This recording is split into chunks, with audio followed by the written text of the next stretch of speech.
जंगल का मौसम बहुत खुशगवार था। हर तरफ ठंडी ठंडी हवाएं चल रही थी। गुड़िया तेजी से उड़ते हुए अपनी मम्मा के पास जाती है।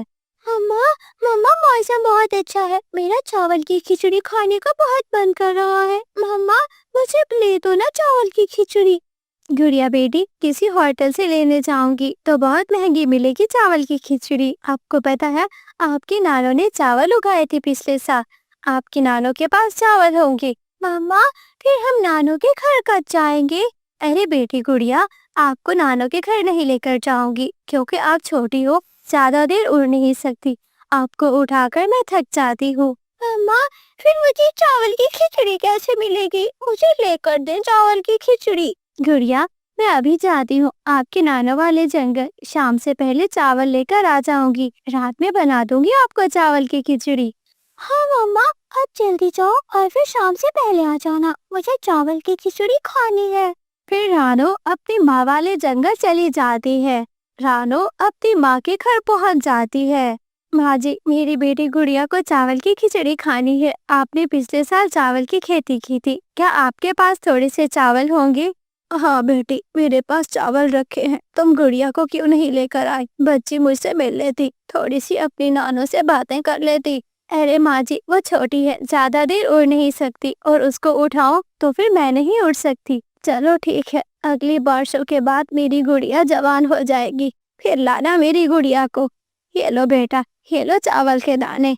मेरी बेटी को जाकर तुमको चावल की खिचड़ी खिलाओ। रानू बहुत खुश हो जाती है। माँ, आपका बहुत बहुत धन्यवाद। इतनी अच्छे चावल है आपके, बहुत प्यारी खुशबू आ रही है चावलों से। रानो वो चावल की थैली लेकर वापस अपने जंगल को आ रही थी। रास्ते में उसको कुछ कौवे मिल जाते हैं। रानो, रानो बहन, इधर आना। मेरे पाँव में कुछ लग गया है, लगता है कांटा है। कांटा तो निकाल दो मुझे। अरे कवि भैया, क्या हो गया है आपके पैर को? रानो, अपनी थैली साइड पे रखो, मेरे पैर को देखो। रानो उसके पैर को देखने के लिए आगे बढ़ती है। कौवा अपना पैर ऊपर उठाता है। कवि भैया, आपका पाँव तो बिल्कुल ठीक है, कुछ भी नहीं है आपके पाँव पर। अरे फिर से देखो, ध्यान से देखो मेरे पैर को। पीछे से कौवे की पत्नी गोरी कवि वो चावलों की थैली उठाकर वहाँ से गायब हो जाती है। ओ, लगता है निकल गया। वो कांटा होगा, तुमने जैसे ही पंख लगाया वो हट गया और मेरा पाँव बिल्कुल ठीक है रानो। रानो फिर जैसे ही पीछे मुड़कर देखती है, पीछे तो रानो की थैली नहीं थी। कवि भैया, यहाँ पर मेरी चावलों की थैली थी, कहाँ गई मेरी थैली? बाबा पता नहीं। अरे मैं तो अपने पैर में इतना मगन था, मुझे तो पता ही नहीं कि तुम्हारे पंखों में कोई थैली भी थी। चलो रानो, अब मैं अपने घर चलता हूँ। कौवा और कवि अपने घर में मजे से चावल के दाने खाते हैं। मैं क्या करूं? मेरी बेटी गुड़िया क्या सोचेगी कि सुबह से माँ घर से गायब है और लाई भी कुछ नहीं उसके लिए। पेड़ पर बैठकर रानो यही बातें सोच ही रही थी कि तभी रानो को सामने में एक बड़ा तरबूज नजर आता है। यहाँ कहीं भी तरबूज की बेल नहीं है, ये तरबूज यहाँ कैसे आ गया? चलो, मैं अपनी बेटी गुड़िया के लिए तरबूज लेकर चाहती हूँ। गुड़िया तरबूज देखेगी तो बहुत खुश हो जाएगी। रानो वो तरबूज उठाती है और फिर सीधा अपने घर चली जाती है। मम्मा, क्या आप ले आई मेरे लिए चावल के दाने या चावल की खिचड़ी? बताएं मम्मा।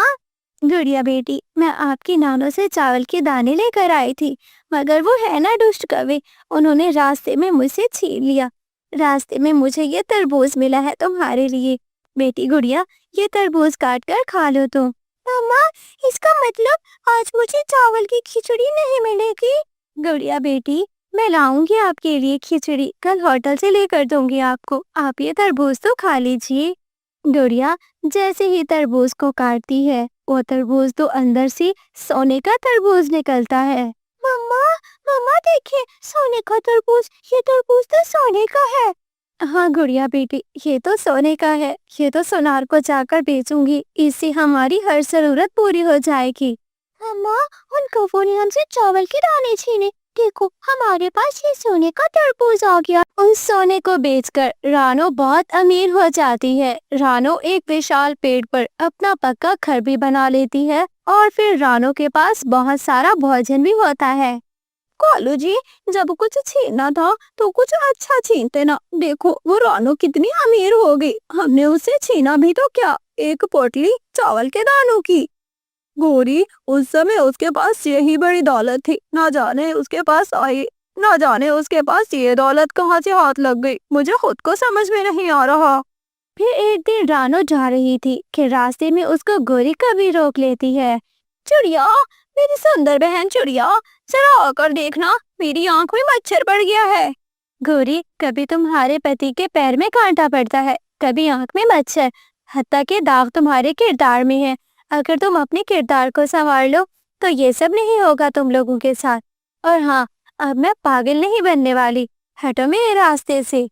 रानो वहां से चली जाती है।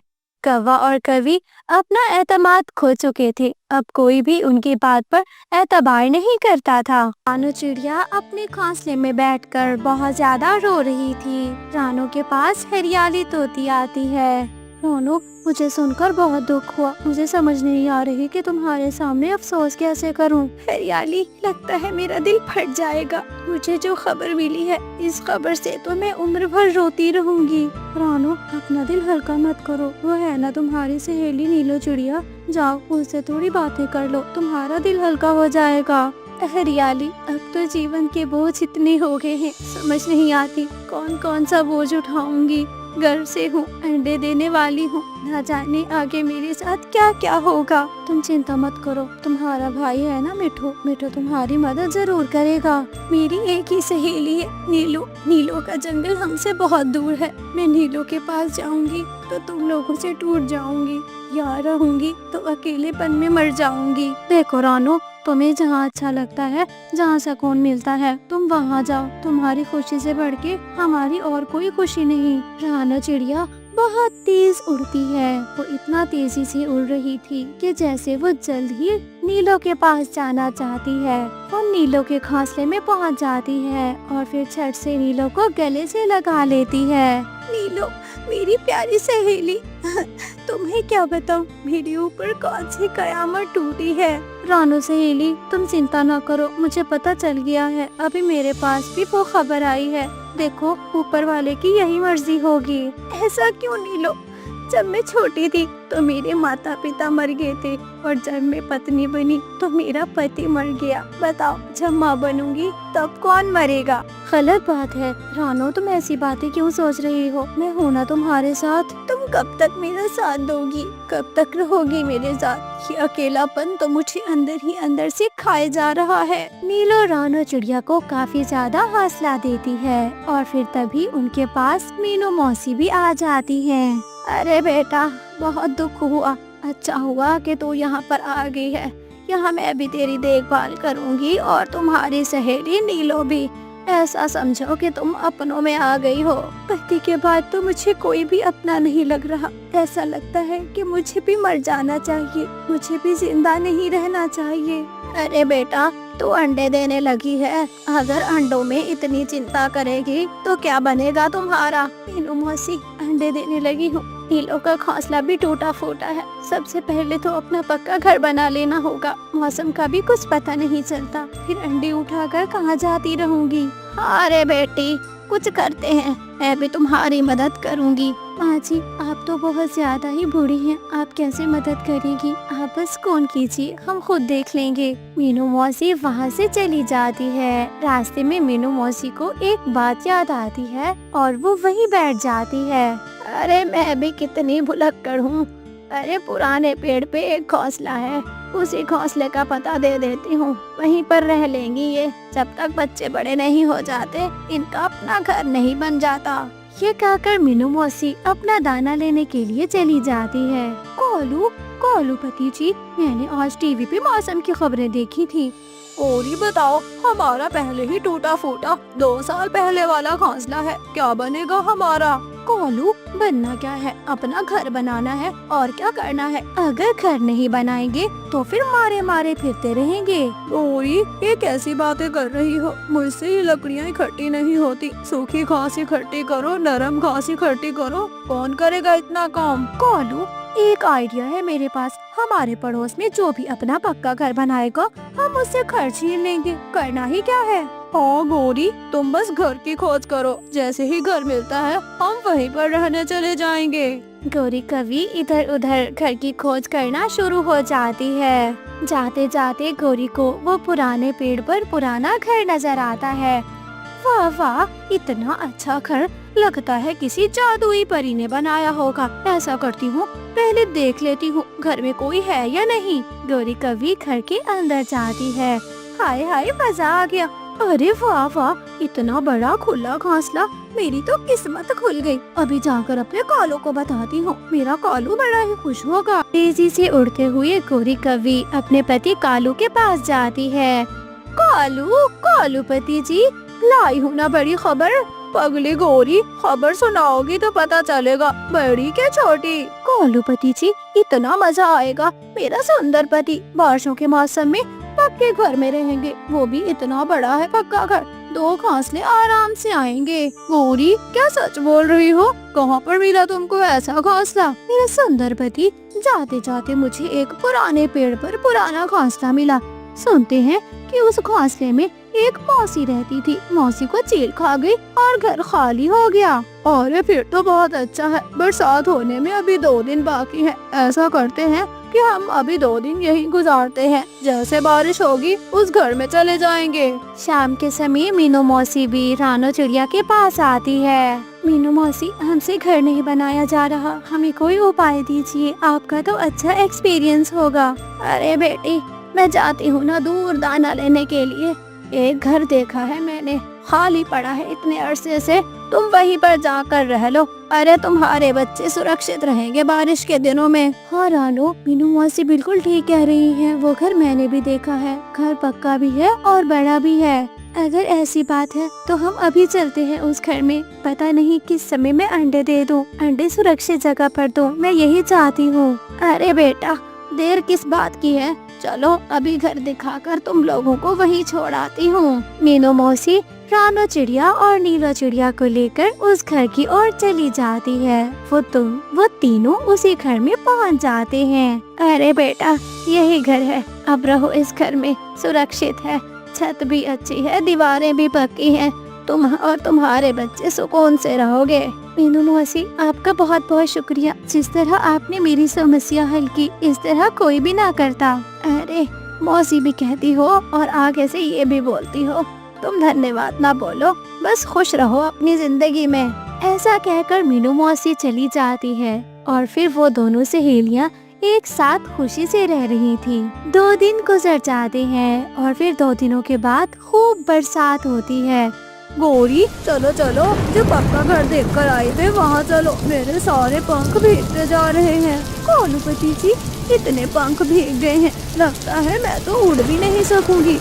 गौरी, मैं तुम्हें उठा लूंगा, तुम मुझे घर का रास्ता बताती जाना। गौरी कवि कालू की पीठ पर बैठ जाती है। कालू गौरी को उठाकर घर की दिशा में उड़ने लगता है। वो घर में पहुंच जाते हैं। गौरी, देखो घर में कोई पहले से है, तुमने गलत घर ढूंढा था। कालू, इतने समय से घर में कोई नहीं रह रहा था, हमारे आने से पहले किसी ने घर पे कब्जा कर लिया। खामखा मेरा समय जाया कर दिया, मैं कोई पक्का घर बना लेता, इसी घर की आस में बैठा रहा। अरे तुम्हारे साथ रहूंगा तो मर जाऊंगा। नाराज होकर कालू कौवा वहाँ से चला जाता है। बेचारी गौरी पति को मनाने के लिए उसके पीछे पीछे रहती है, मगर अब कर ही क्या सकते थे, उनको बरसात खुले आसमान तले ही गुजारनी थी। जंगल के सभी पक्षी एक जगह जमा होकर मौसम के पक्षी का इंतजार कर रहे थे। चिड़िया, अभी तक तो मौसम के पक्षी को आ जाना चाहिए था, आया नहीं, क्या मैं उसको देख कर आऊँ? गौरी बहन, वो आता ही होगा, कहीं उसको देर हो गई होगी, बस पहुँचने वाला ही होगा। चिड़िया, अगर मैं उसको देखने जाना चाहती हूँ तो कबाहत ही क्या है, क्या पता किसी पेड़ से टक्कर खाकर मर गया हो। गलत बात है गौरी, अगर तुम वैसे ही जाना चाहती हो तो चली जाओ, उसकी मौत का सामान क्यों इकट्ठा कर रही हो? हाँ चिड़िया, देखना मैं यूं गई और यूं आई। गौरी कवि तुरंत उड़ जाती है। जाते जाते उसको रास्ते में मौसम का पक्षी नजर आता है। पक्षी जी, इधर आओ, पहले मौसम का हाल मुझे बताओ। मौसम का हाल बहुत बुरा होने वाला है। आपके जंगल में तूफान का खदशा है। तूफान आ गया तो तुम सभी छोटे बड़े पक्षी मर जाओगे। और अगर किसी के पास पक्का घर हो, क्या वो भी मर जाएगा? अगर ज्यादा मजबूत घर होगा तो वो बच जाएगा। अगर घोंसले तिनके अरे और कमजोर घर रहेगा, वो पक्षी मर जाएंगे। अब ये भी बता दो, ये तूफान कब तक आ सकता है? 1 हफ्ते का टाइम है। पूरे 7 दिन के बाद तूफानी बारिशें शुरू हो जाएंगी। गौरी कवि इधर उधर देखती है और फिर मौसम के पक्षी के मजीद पास जाती है। चाचा पक्षी, क्या तुम मेरा एक काम करोगे? हाँ, बोलो क्या काम करना है तुम्हारा? मेरा काम, तुम ऐसा करना, जंगल के पक्षियों को बताना कि मौसम बिल्कुल ठीक रहेगा, कहीं बारिश तूफान कुछ नहीं आएगा। अरे मैं क्यों झूठ बोलूं? बेचारे मुझ पर विश्वास करते हैं इतने सालों से। मौसम का पक्षी मुझ ही को बनाया है उन्होंने। मैं मानती हूँ, तुम्हें आज तक दिया ही क्या है उन्होंने? मैं तुमको पैसों से भरी हुई थैली दे सकती हूँ, बताओ क्या करोगे मेरा काम? पैसों की थैली का सुनते ही उसके मुंह में पानी आ जाता है। ठीक है, पहले पैसों की थैली दो, फिर बाद में ही अपना काम करवाना। गौरी उसको सारा काम समझा देती है और फिर साथ में पैसे भी दे देती है। गौरी मौसम के पक्षी को लेकर पक्षी जहाँ पर जमा थे वहाँ पर आ जाती है। आ गया मौसम का पक्षी आ गया। लो चिड़िया, मैं ले आई मौसम के पक्षी को। बताओ चाचा जी, क्या हाल चाल रहेगा मौसम का? अरे तुम पक्षी बड़े ही खुश नसीब हो। मौसम तो बड़ा ही अच्छा है। इस बार किसी को भी अपना पक्का घर बनाने की जरूरत नहीं है। टिंकू के घोंसले में भी रहोगे तो मजा आएगा तुम लोगों को।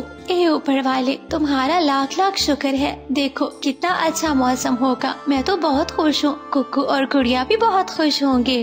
रानो, ऐसा तो हो नहीं सकता कि बरसात ना हो। गंदी मोटी चोंच वाले तोते, तुझे बरसात में ज्यादा अच्छा लगता है? बोलो, अगर ज्यादा पसंद है तो फिर दूसरे पूर्व वाले जंगल में जाओ, वहाँ खूब बरसात है। कोरी, तुम्हें कितनी बार समझाया है कि मेरी शक्ल पे ना आया कर, और तुझे कितनी बार समझाया है तो किसी की अकल पे ना आया कर। अच्छा अब बस कर दो, तुम दोनों लड़ना छोड़ दो। मौसम अच्छा रहेगा तो फिर सोचो कितना मजा आएगा हमें। चिड़िया, मैं बताए दे रहा हूँ, मौसम तब्दील है। तब्दीली मौसम की हवा मैं अपने पंखों से छू सकता हूँ और नमी कितनी है ये भी बता सकता हूँ। चिड़िया, इस तोते का तो काम है परेशानी लाना। चलो हम जंगल घूम कर आती हैं, सभी को बताएंगे कि किसी को भी अपना पक्का घर बनाने की कोई जरूरत नहीं। वैसे गौरी बहन, शक तो मुझे भी पड़ रहा है, मौसम की तब्दीली में बारिश ना हो ये तो हो ही नहीं सकता। चिड़िया, परेशान क्यों होती हो? मेरे पास है ना पक्का घर। अगर मौसम की ऊंच नीच हो गई तो मैं रखूंगी तुम्हें अपने घर में। शाम के समय सभी अपने अपने घरों को लौट जाते हैं। मैं अपना पक्का घोंसला बनाऊंगा, पक्का घर बनाऊंगा। मेरे घर में एक भी कतरा बारिश का नहीं आएगा। कुक्कू और गुड़िया, बताओ क्या आज आपको अच्छी खबर सुनाऊं? हाँ मम्मा, सुनाओ ना, मैंने कब से अच्छी खबर नहीं सुनी। हाँ मम्मा, मेरा भी बहुत दिल कर रहा है। क्या हम अपना पक्का घर बना रहे हैं? यही तो अच्छी खबर है। कुक्कू बेटा, अब हमको अपना पक्का घर बनाने की कोई जरूरत नहीं। पता है इस बार तो बारिशें है ही नहीं। मम्मा, इसका मतलब पक्का घर नहीं बनाएंगे, ऐसे ही अपने ठंडे घोंसले में सोए रहेंगे। हाँ गुड़िया बेटी, अब आप मौसम के मजे लेना, ठंडी हवाएं चलेंगी, बहुत मजा आएगा। अगली सुबह मिठू तोता अपना कुल्हाड़ा लेकर जंगल जाता है और फिर लकड़ियाँ लाकर अपने घर का काम करना शुरू कर देता है। मेरी बात सबने मानी, मगर इस गंदी मोटी चोंच वाले तोते ने नहीं मानी। चलो चिड़िया तो है, चिड़िया को तंग करने में बड़ा ही मजा आएगा। गंदी चोंच से चू चू चू चू चू चू करेगी। ऐसे ही दिन गुजर गया। मिठू तोते का घर भी बनकर तैयार हो गया था। मेरा घर बनके तैयार हो गया है, अब मुझे किसी की मदद की कोई जरूरत नहीं है। भोजन भी है और घर भी है, मैं सुरक्षित। अभी शाम से पहले ठंडी हवाएं चलना शुरू हो जाती हैं। गुड़िया बेटी, ऐसी ठंडी हवा तो शदीद बारिश का आदेश होती है, मुझे तो डर लग रहा है। मम्मा, आपने खुद ही तो बताया था कि मौसम के पक्षी ने बोला बारिशें नहीं होंगी। गुड़िया बेटी, वो तो अपने पंखों से हवा को छूकर बताते हैं, उनका काम नहीं बारिश देना या ना देना। तभी हवा बहुत तेज हो जाती है। रानो का टूटा फूटा घोंसला आधा आधा हो जाता है। उसके दोनों बच्चे नीचे गिर जाते हैं। हे ऊपर वाले, ये कौन सी समस्या है? अभी तो हवाई तूफान है, ना जाने जब बारिश शुरू होगी तो क्या क्या होगा। मम्मा, मेरे पंख पर चोट लगी है। मम्मा, मेरे पंख पे दर्द हो रहा है। गुड़िया बेटी, ऊपर से तो आपका पंख बिल्कुल ठीक है, खून भी नहीं आ रहा। न जाने कोई हड्डी तो नहीं टूट गई आपकी। मम्मा चिड़िया बहुत परेशान थी। वो अपने दोनों बच्चों को अपने पंखों में छुपा लेती है। उसी समय बहुत तेज बारिश शुरू हो जाती है। हे ऊपर वाले, हवा की समस्या कम थी क्या? अब तो बारिश भी शुरू हो गई है। बारिश इतनी तेज थी कि मम्मा चिड़िया और उसके बच्चे पूरी तरह ही भीग गए थे। कुकू और गुड़िया, अब ज्यादा भीगने से अच्छा है हम गौरी के घर चलते हैं। गौरी का पक्का घर है, उसने बोला था वो हमारी मदद जरूर करेगी। रानो चिड़िया अपने बच्चों को लेकर गौरी कवि के घर जाती है। गौरी बहन, जल्दी से दरवाजा खोलो। मैं कुकू गुड़िया बारिश में भीग रहे हैं। अगर बारिश में भीग रहे हो तो भीगते रहो। मैंने बोला है भीगने को क्या, किसी पेड़ का जाकर सहारा ले लो। गौरी, तुम ही ने तो बोला था कि अगर बारिश होगी तो तुम अपने पक्के घर में मुझे जगह दोगी। हाँ, तो तुम्हें मिट्ठू तोते ने भी तो बोला था कि अपना पक्का घर बना लो। तुमने उसकी बात नहीं मानी, मेरी मान ली। तुम्हारी गलती है, मेरी नहीं। गौरी, जल्दी से दरवाजा खोलो, कुकू और गुड़िया बीमार पड़ जाएंगे। मेरी बला से मर जाएं, तुम्हारा कुकू भी और गुड़िया भी। मम्मा चिड़िया बहुत परेशान हो जाती है। वो कभी इधर उधर देखती है तो कभी आसमान को देखती है। ठंडी हवा इतनी चल रही थी कि छोटे बच्चे बर्दाश्त नहीं कर पाते। कुकू और गुड़िया दोनों बेहोश हो जाते हैं। बारिश बहुत तेज है, मुझे अपनी दोस्त चिड़िया का पता करना चाहिए। कहीं वो मुश्किल में तो नहीं? हाँ, मुझे ही जाना चाहिए। वो नहीं बताएगी क्योंकि शर्माएगी। उसने मेरी बात नहीं मानी थी, पक्का घर नहीं बनाया था। तेज बारिश में मिट्ठू तोता अपने घर से निकलता है। रानो चिड़िया तो गौरी के दरवाजे के सामने बैठी हुई थी। रानो, क्या हुआ? गौरी ने दरवाजा नहीं खोला। नहीं तोते भैया, कुकू और गुड़िया दोनों बेहोश हो गए हैं, वो दरवाजा नहीं खोल रही। चिड़िया, मुझे एक शिकायत है तुमसे कि तुमने मेरी बात का विश्वास नहीं किया। दूसरी शिकायत भी अब होगी कि मदद के समय भी तूने मुझे नहीं पुकारा। कैसे पुकारती तोते भैया? मैंने आपको तो मना किया था कि आप घर नहीं बनाओ। घर आप ना बनाते आज आप भी भीग रहे होते। चिड़िया, मैं जानता हूँ गौरी बहुत चालाक है, या फिर मौसम के पक्षी को कुछ दे दिया होगा। उसने हमें सच्ची खबर नहीं सुनाई। मिट्ठू तोता बच्चों को अपनी पीठ पर बिठाता है और फिर रानो को लेकर घर चला जाता है। चिड़िया, तुम बच्चों के पास बैठो, मैं थोड़ी सी आग जलाता हूँ। सर्दी दूर होगी तो बच्चे ठीक हो जाएंगे। गौरी अपने घर में सो रही थी, तभी उसकी छत से पानी टपकना शुरू हो जाता है। गौरी सोई रहती है, फिर अचानक बहुत ज्यादा पानी गिरता है। गौरी के घर की आधी छत उसके घर के अंदर आ जाती है। अरे ये क्या, मेरा पंख विंडो के नीचे, सारी छत मेरे ऊपर। हाय, बचाओ बचाओ, मुझे कोई तो बचाओ। गौरी बचाओ बचाओ की गुहार लगाती रहती है, मगर उसके पास कोई नहीं आता। चिड़िया के बच्चे भी आग को सेक कर बिल्कुल ठीक हो गए थे। फिर सुबह हो जाती है। गौरी कभी वैसे ही अपनी छत के नीचे धंसी हुई थी। चिड़िया गौरी कवि के घर जाती है। गौरी बहन, ये क्या हो गया? आपके घर की छत कब गिर गई? चिड़िया, तुम्हें तो तुम्हारा दोस्त मिट्ठू तोता ले गया था, मुझे कौन बचाने आता। गौरी, अगर तुमने जीवन में अच्छे काम किए होते तो जरूर तुम्हें कोई न कोई बचाने आ जाता। चिड़िया गौरी को बाहर निकालती है, मगर गौरी के अब दोनों पंख टूट गए थे। गौरी, तुमने जो भी किया उसका हालत तुम ही को भुगतना पड़ रहा है। तुमने मेरे लिए सोचा था ना कि मैं भीग जाऊंगी, असल में तुम ही बर्बाद हो गई। चिड़िया, मुझे माफ कर दो मुझे। आज मुझे इस बात पे यकीन हो गया कि गड्ढा जो हम खोदेंगे उसमें खुद ही गिरेंगे। गौरी अब बहुत पछता रही थी। अब ना माफी मांगने का फायदा था और ना ही पछताने का। रानो चिड़िया की 2 बेटियां थी और साथ में उसने 3 अंडे भी देकर रखे हुए थे। ये ऊपर वाले, मैं क्या करूं? मौसम अचानक से बदल रहा है। मैंने अपना पक्का घर भी नहीं बनाया, अब क्या बनेगा मेरा? मम्मा, मुझे ठंड लग रही है, मुझे अपने पंखों में तो छुपा ले। बेटी गुड़िया, 3 अंडे भी हैं मेरे नीचे, उनको भी तो गर्म रखना है, नहीं तो अंडे खराब हो जाएंगे। आप थोड़ा सा सब्र करो, फिर मैं आपको अपने पंखों में ले लूंगी। जैसे जैसे ठंडी हवा बढ़ती जा रही थी, वैसे ही मम्मा चिड़िया के दिल में हौल उठ रहे थे। हे ऊपर वाले, इस तूफान को आज तो थमा दे, मैं तंग आ गई हूँ। कैसे लेकर जाऊंगी कहीं पर, किससे मदद मांगूंगी?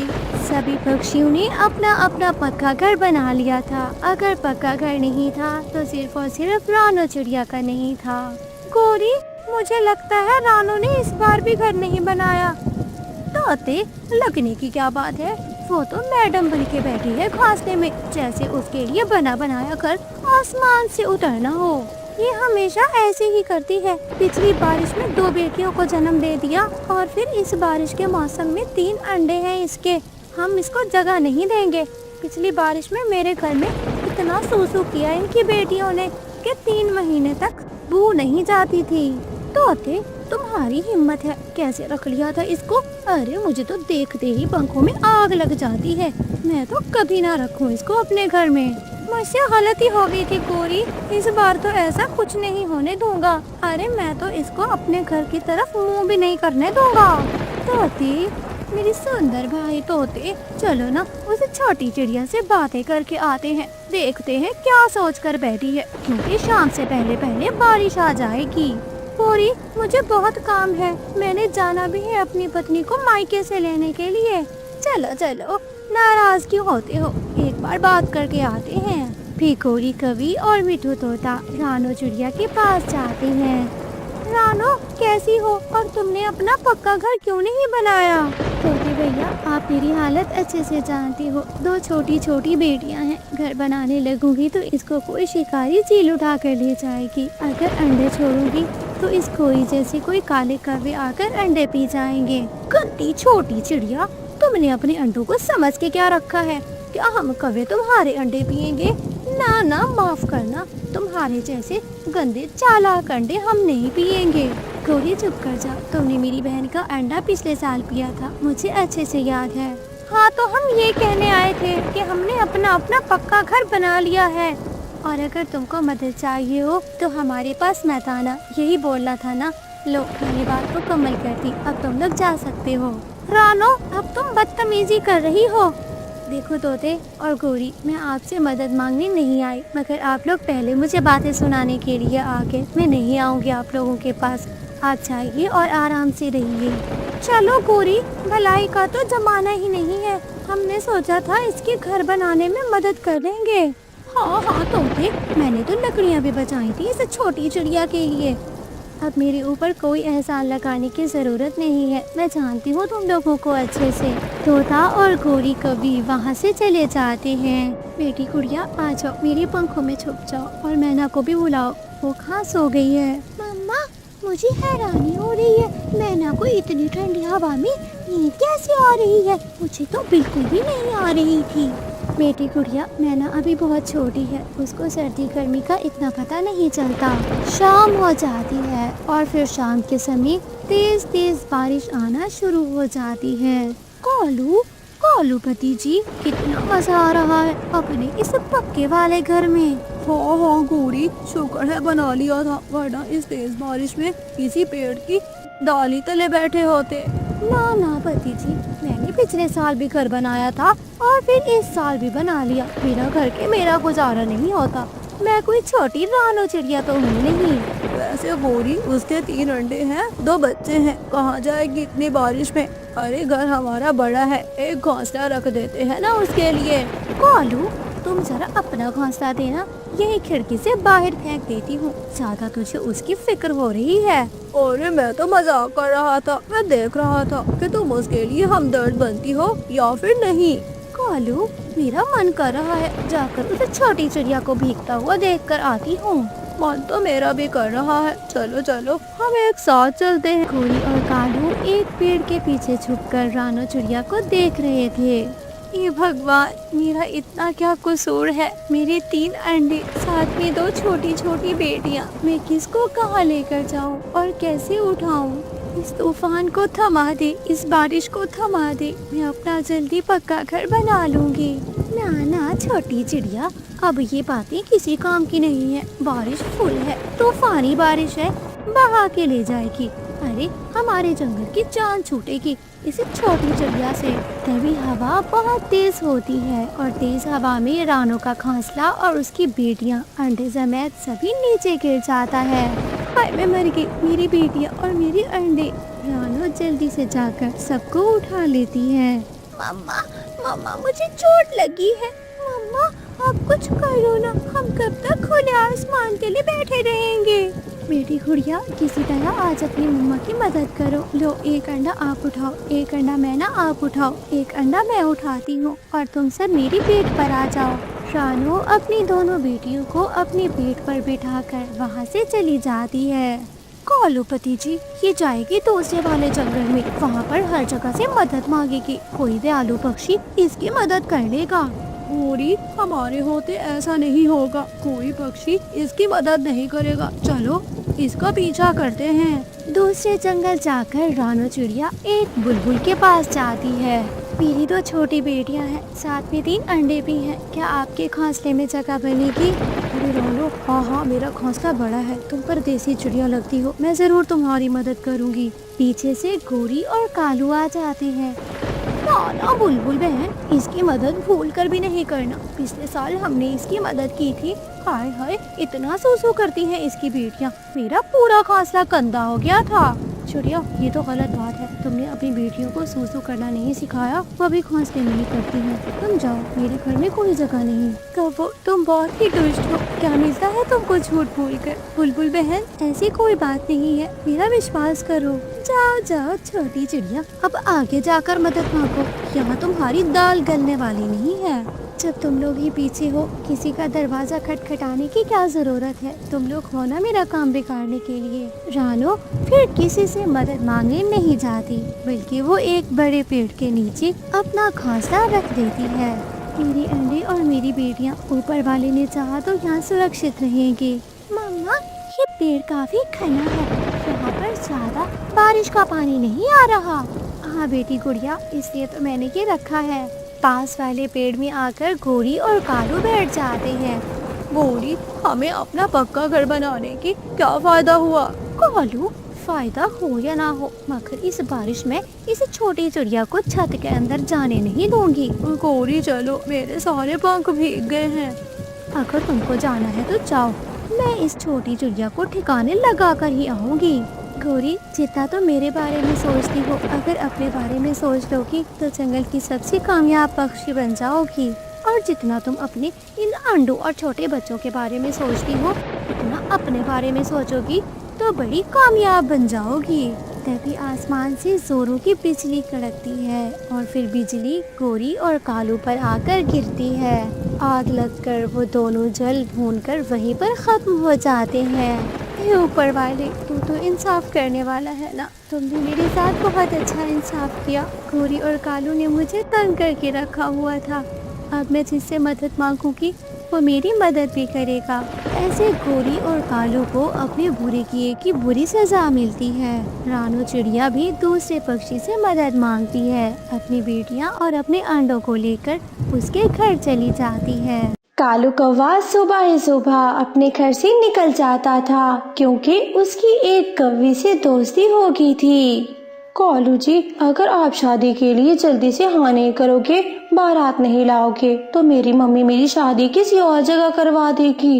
ना ना, ये कैसी बातें कर रही हो? बिल्कुल नहीं, तुम मेरी पत्नी बनोगी, मेरी हो और हमेशा मेरी ही रहोगी। अगर आप अपनी पत्नी के आगे पीछे ऐसे ही दौड़ते रहे तो हमारी शादी कहाँ से होगी? उससे जान छुड़वाइए और मुझसे शादी कीजिए।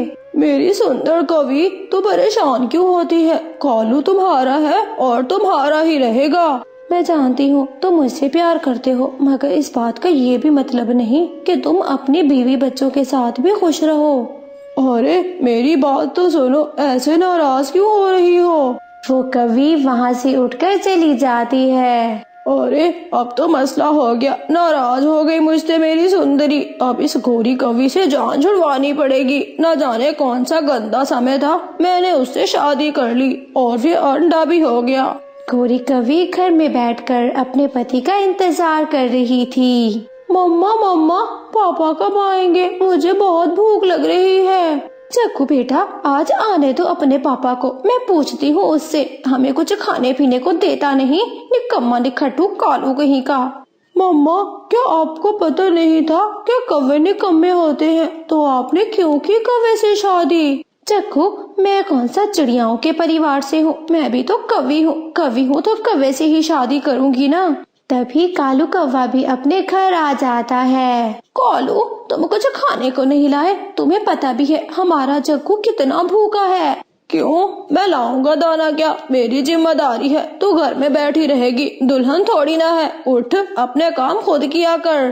कालू, तुम्हें इस बात का अच्छे से अंदाजा है कि हर पति अपनी पत्नी और बच्चों के लिए दाना लेकर आता है। तुम कोई एहसान नहीं लगाते हम पर। जाओ, हमें कुछ खाने को ला दो। भाई, मैं तो सोने लगा, मुझे नींद आ रही है, अपने काम खुद ही कर लेना। ऐसा बोलकर कालू कौवा अपने घोंसले में लेट जाता है। मम्मा मम्मा, मुझे भूख लगी है, मम्मा खाने को दो ना, घर घूमता हुआ नजर आ रहा है। जग्गू बेटा, मैं कर ही क्या सकती हूँ, तुम्हारे पापा तुम्हारा ख्याल नहीं रखते। उसको देखो तो सही, कैसे अकड़ के सो रहा है। गोरी कवि अपने घर से निकलती है और वो सीधा रानो चिड़िया के घर जाती है। रानो बहन, तुझे पता तो है उस कालू निकम्मे निखट्टू का कुछ खाने को नहीं लाता। अगर तुम्हारे पास कुछ है तो मुझे दे दो, मेरा जग्गू बहुत भूखा है। गौरी बहन, ये तो बहुत गलत बात है। कवि को काम करना चाहिए, परिवार है उसका। ऐसे निकम्मा रहेगा तो कैसे घर चलेगा। चिड़िया, वो काम जो नहीं करता तो मैं क्या करूं? मैं कह कह के भी थक जाती हूँ। मेरा जग्गू बहुत भूखा है, जल्दी से कुछ खाने को दो, नहीं तो मैं जाऊँ यहाँ से। गौरी बहन, देखिए मेरे पास एक ही मीठा फल है, वो आप ले जाइए। मैं कुक्कू और गुड़िया के लिए दाना ढूंढ लेती हूँ। चिड़िया, तुम्हारा बहुत बहुत धन्यवाद। जब भी करती हो तुम मेरी मदद करती हो। उस कालू कौवे ने तो मुझे भिखारन बना के रख दिया। वो फल गोरी जाकर अपने बेटे जग्गू को दे देती है। जग्गू बेटा, ये लो, मीठा फल खा लो, तुम्हारी चिड़िया आंटी ने दिया है तुमको। मम्मा, हम कब तक भीख मांग कर खाएंगे? ऐसा करो, कल से खुद ही दाना लेने जाना।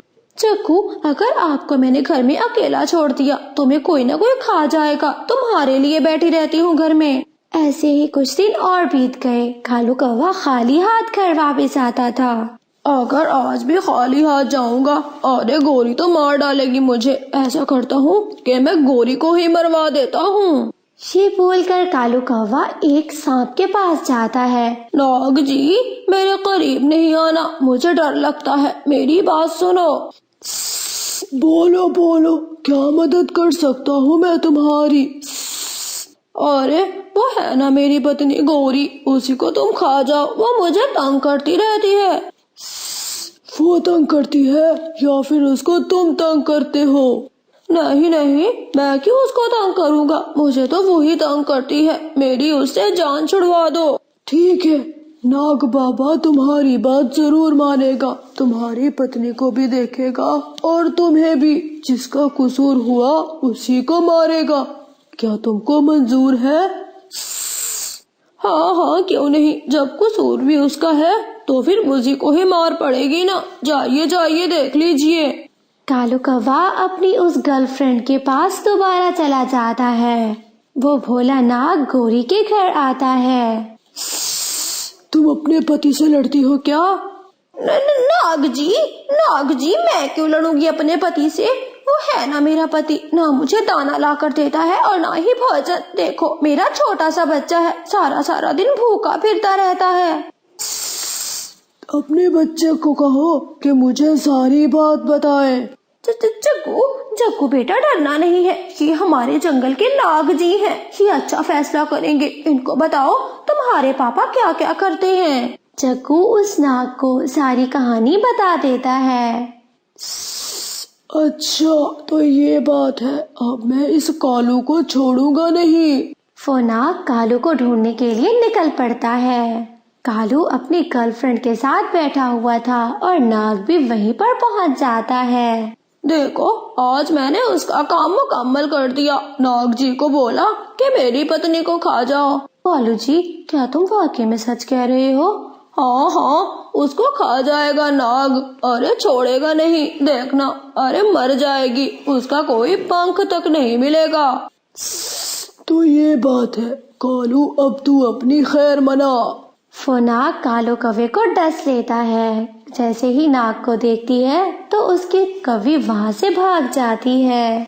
नाग जी, आपने मुझे क्यों डस लिया? मैंने तो अपनी पत्नी का बोला था ना। और तुम्हारी पत्नी ने तुम्हारा बोला। अपने बच्चे को भूखा मारते हो, पत्नी को दाना भोजन नहीं देते और इधर इश्क लड़ाते हो।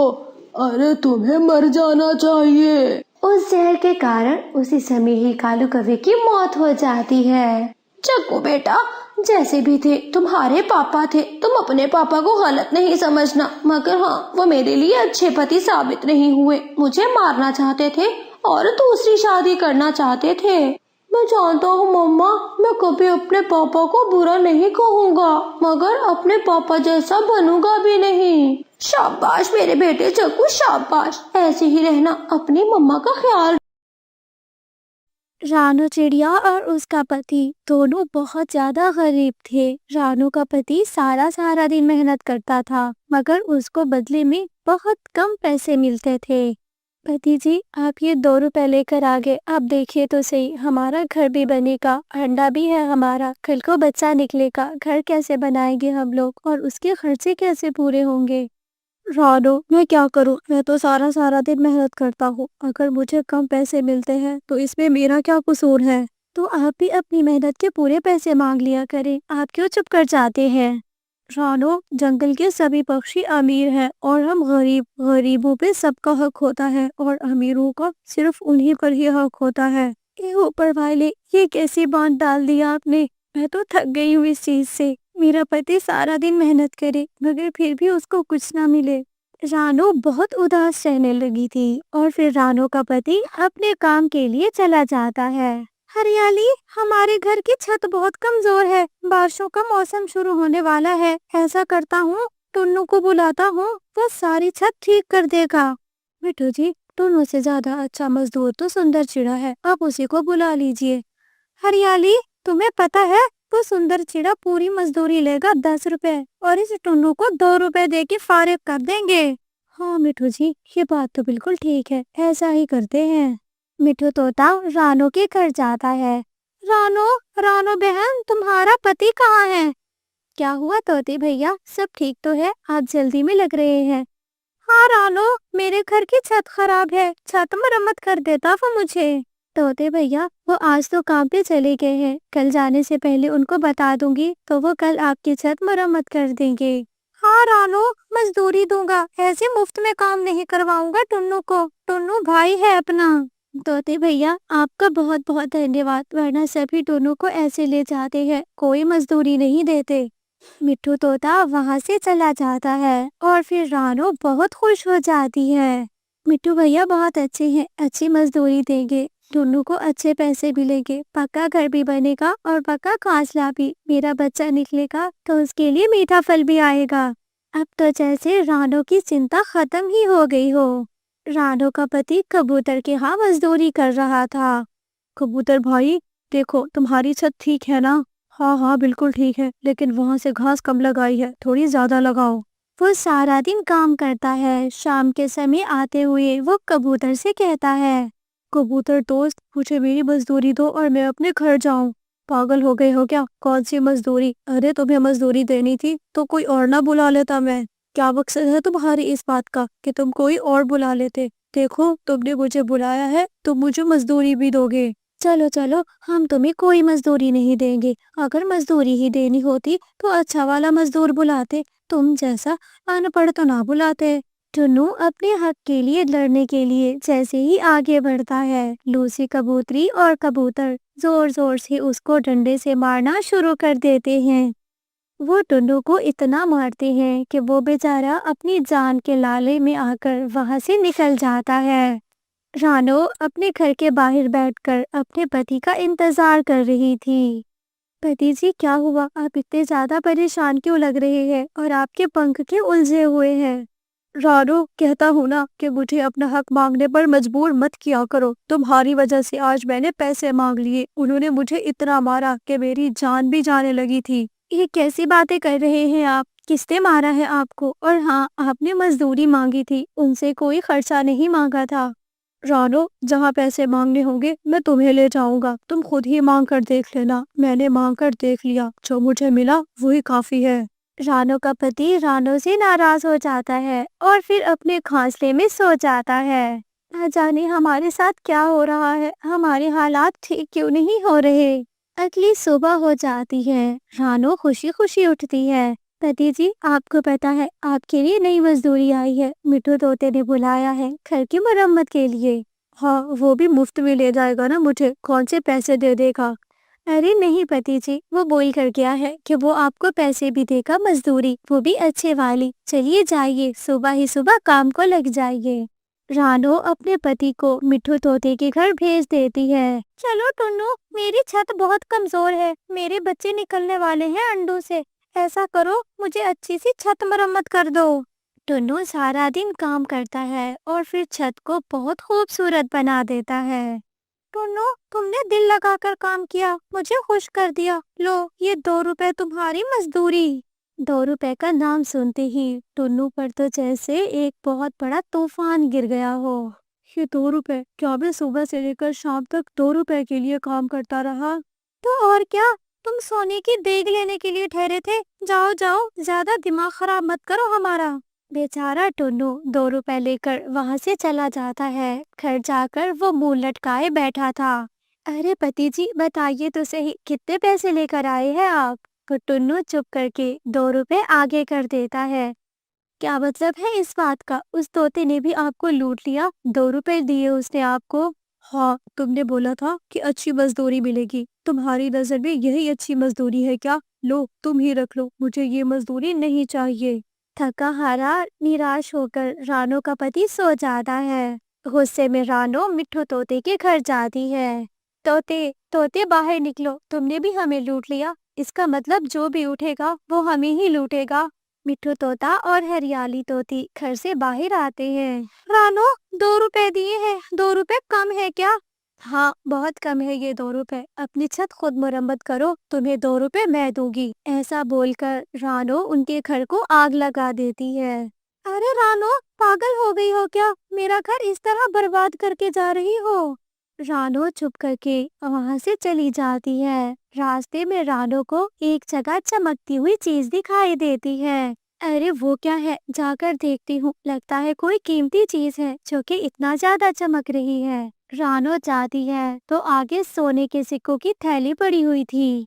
अरे वाह, आपका बहुत शुक्र है ऊपर वाले। ये तो ऊपर वाले की देन है। जमीन वालों ने जितना जुल्म करना था कर लिया, अब रहमत करेगा हमारा बनाने वाला। रानो वो सिक्कों की थैली लेकर अपने घर वापस आ जाती है। वो टुन्नू को सारी बात बताती है। रानो, तुमने बहुत अच्छा किया अपने हक के लिए लड़कर, और फिर ऊपर वाला भी तुमसे खुश हुआ।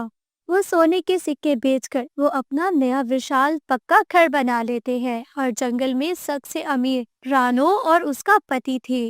अब वो समय आ गया था जब वो लोग कुर्सी पर बैठते और फिर जंगल के सभी छोटे पक्षी बड़े पक्षी उनकी चापलूसियां किया करते थे। यारे दोस्तों, जिसका कोई नहीं होता उसका खुदा होता है। गौरी कौवी ने अंडा दिया था। उसका पति कालू कौवा अंडे का बहुत ख्याल करता और फिर अंडे को जैसे देख देख कर ही जी रहा था। गौरी, देखो ना, मेरा अंडा कितना सुंदर है। यहाँ से मेरा बेटा कितना सुंदर निकलेगा।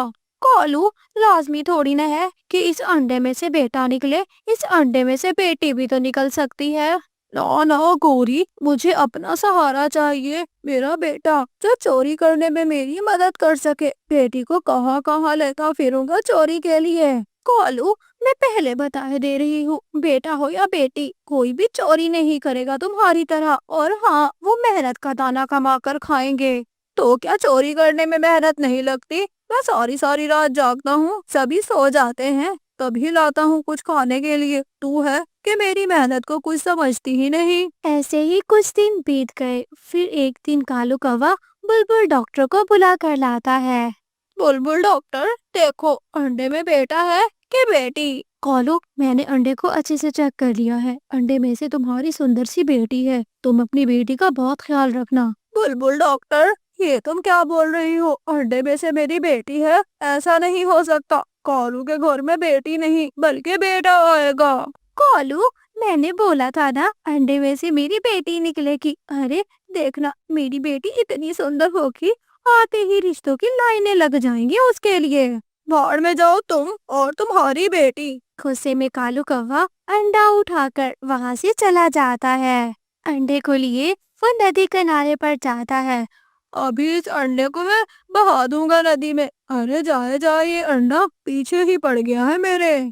कालू कौवा अंडे को नदी में बहा देता है। अंडा बहते हुए बहुत दूर जा रहा था। चला गया चला गया। हाय हाय, बेटी का बोझ मेरे सर से उतर गया। अंडे क्या क्या है, अंडा तो गौरी फिर से दे देगी। पीछे गोरी कभी भी आ जाती है। कालू, कहाँ है मेरा अंडा? बता, तू मेरी ममता को इस तरह क्यों तड़पा रहा है? गौरी, मैंने पहले कहा था कि मुझे बेटी नहीं चाहिए तो नहीं चाहिए। हटो मेरे रास्ते से। गोरी वही रोती रहती है। कालू कौवा वहां से चला जाता है। कालू नदी के दूसरे किनारे पर जाकर बैठ जाता है। यहाँ थोड़ा सा सुकून मिलेगा। मेरे जंगल का कोई पक्षी यहाँ तक नहीं आता। तभी कालू को पानी के ऊपर कुछ चमकती हुई चीज दिखाई देती है। कालू जल्दी से उठाता है तो फिर वो तो अंडा था। अरे, ये तो वही अंडा है जिसको मैंने अभी अभी बहाया। ये फिर मेरे पास कैसे आ गया? कालू फिर से अंडे को नदी के अंदर फेंक देता है। अंडा फिर से खुद बाहर आ जाता है।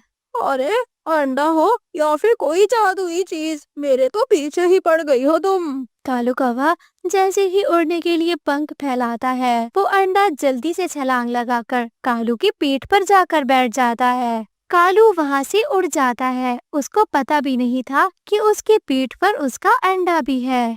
कालू पहाड़ों पर जाकर बैठता है और फिर वो अंडा भी उतरकर उसके सामने आ जाता है। ये अंडा मेरी जान नहीं छोड़ेगा। इस अंडे को लगता है फोड़ना ही पड़ेगा। फोड़ूंगा तो बेटी निकल आएगी। अरे फिर बेटी का क्या करूंगा मैं? नहीं नहीं, मैं इस अंडे को यहीं पर छोड़कर ही भाग जाता हूँ। कालू कौवा जल्दी से वहां से उड़ जाता है। उड़ते उड़ते कालू की एक पेड़ से जोर से टक्कर होती है। अरे, मैं तो देखते हुए जा रहा था। मुझे तो पता था कि यहाँ पर कोई पेड़ नहीं, पर ये पेड़। अरे कोई जादुई पेड़ हो क्या तुम? हाँ बिल्कुल, मैं एक जादुई पेड़ हूँ। अगर मैंने अपनी एक छड़ी तुम्हें लगा दी, अरे मर जाओगे। तुम्हारी मेरे से क्या दुश्मनी? मैं एक पक्षी कालू कौवा और तू कहीं का पेड़। चलो हटो मेरे रास्ते से। अगर एक कदम भी बढ़ाने की कोशिश की, मैं तुम्हें मार डालूंगा। वापिस जाओ, अपना अंडा लो और फिर ही घर जाओ। अरे, मेरा अंडा मेरी मर्जी, मैं लूं या ना लूं। तुम क्यों मेरे पीछे पड़ गए? नहीं लेकर जाऊंगा, क्योंकि मुझे बेटी नहीं बल्कि बेटा चाहिए। हाँ, देता हूँ मैं तुम्हें बेटा। जाओ, जाकर अंडा उठाओ और घर जाओ अपने। कालू कौवा पेड़ की बात नहीं मानता। तभी पेड़ अपनी एक स्टिक लेकर कालू को जोर जोर से मारना शुरू कर देता है। अरे, बचाओ बचाओ, कोई मुझे बचाओ। ये बेटी कितनी गंदी है, अपने बाप को पिटवा रही है। ये कालू, ये बेटी गंदी नहीं, अरे ये बाप गंदा है। एक बेटी को पाल नहीं सकता, अंडा इधर उधर फेंक रहा है। कालू डर के मारे पीछे जाता है और फिर अपना अंडा लेकर उस पेड़ के पास आता है। पेड़ जी, इतना मारा इतना मारा, इतनी मार मैंने पूरे जीवन में नहीं खाई। सुनो, मैं ले आया अंडा, और हाँ, अब इस अंडे का क्या करना है? मेरे सर पे बांधना है।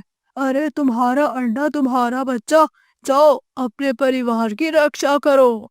कालू कौवा अंडा तो वहां से उठाकर चला जाता है। वो फिर से नदी पर से गुजर रहा था तो अंडा नीचे गिरा देता है। तभी पानी में से एक खूबसूरत सी परी निकलती है और वो फिर कालू से कहती है, ए कालू, मैंने बहुत देखा है तुमको। तुम्हें पता भी है तुम किसको गिराते फिर रहे हो? अरे अंडा है, अंडे में बेटी है, इसी को ही गिराता फिर रहा हूँ मैं। तुम्हारी बेटी कोई आम बेटी नहीं है, पता है? तुम्हारी बेटी जो भी मुंह से निकालेगी वो उसी टाइम ही पूरा होगा। वही पानी में ही अंडा फूटता है और फिर कालू की खूबसूरत सी बेटी बाहर आती है।